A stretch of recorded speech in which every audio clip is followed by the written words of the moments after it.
Hello there, you're on the Heart of Reddit channel. Don't forget to like this video and subscribe to the channel. Get your popcorn ready and enjoy. Drive an 8-ton backhoe 5 miles down 2-lane highway at 15 miles per hour. Okie dokie.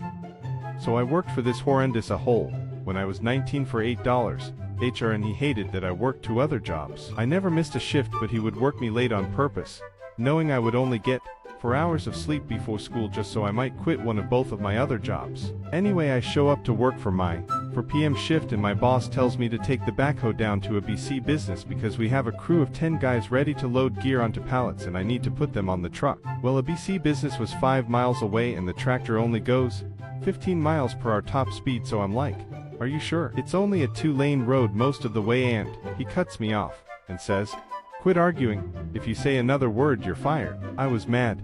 I don't take disrespect kindly, and it certainly wasn't worth $8 HR. So I get about 20 minutes into my drive, and he starts blowing my phone up. The tractor is loud, so I played it off like I didn't hear the phone back before people mostly put their phones on vibrate.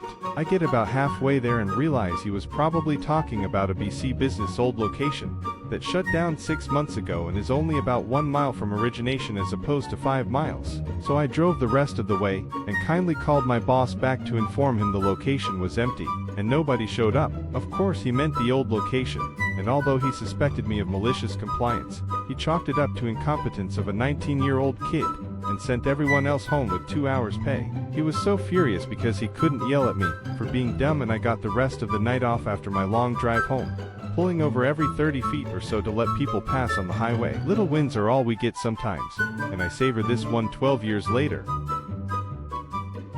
The police wants us to follow the rules. They can do it too.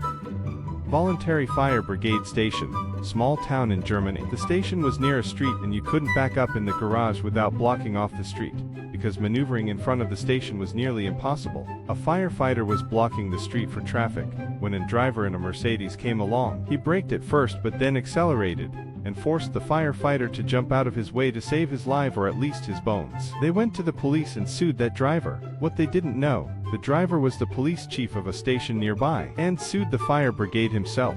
The fire brigade isn't allowed to block the street, only the police is. What they did was a MTSANMAUNG, impersonating an officer in this case. The case went on and on, till the brigade chief had an idea.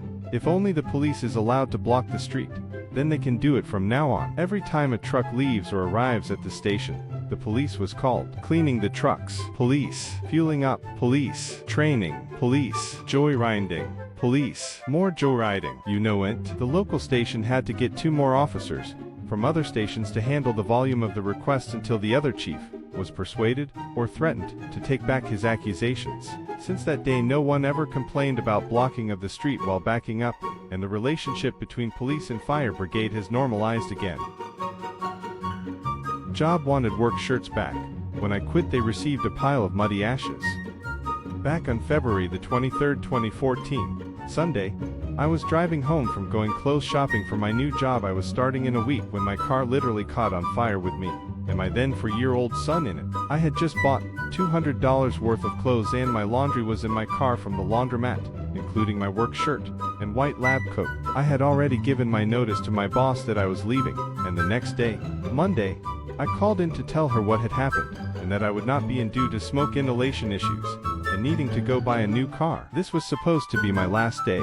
She decides to tell me then that I needed to return my 3 work shirts and both lab coats, or I would have the cost garnished from my last check. I told her that they were a pile of ash at the salvage yard. She tells me I have to bring them in. Okay, will do. Insert I roll in a certain finger, flashing from my side of the phone. Tuesday, I walked in with a picture of my laundry basket melted in my car and a Ziploc filled with ashes and mud. I recorded myself giving them to her and telling her again what happened. I got a side eye and a WTF.